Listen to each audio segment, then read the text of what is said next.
والخاشعين والخاشعات والصابرين والصابرات।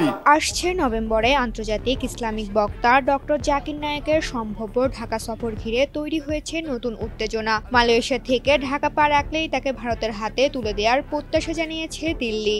আগামী 28 ও 29 নভেম্বর জাকির নায়েক বাংলাদেশের একটি দাতব্য অনুষ্ঠানে যোগ দিতে পারেন। এই অনুষ্ঠানের সম্ভাব্য স্থান আগারগাঁও এলাকা। তবে তিনি ঢাকায় পৌঁছানোর আগেই ভারত বাংলাদেশের কাছে তাকে হস্তান্তরের জন্য প্রত্যাশা করছে।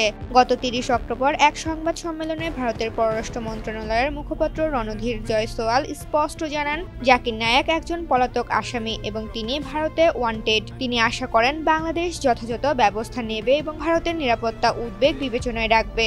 60 বছর বয়সী এই ধর্মপ্রচারক 2016 সাল থেকে ভারতে ঘৃণামূলক বক্তব্য প্রচার এবং অর্থ পাচারের মামলা হওয়ার পর মালয়েশিয়ায় আশ্রয় নেন। তিনি একাধিকবার বলেছেন, ন্যায় বিচারের নিশ্চয়তা না পেলে তিনি ভারতে ফিরবেন না।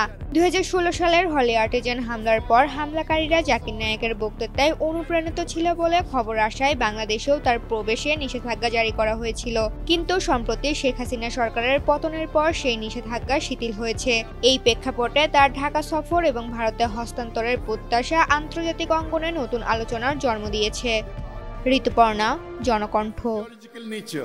The physical makeup, Allah subhanahu wa ta'ala has assigned different roles.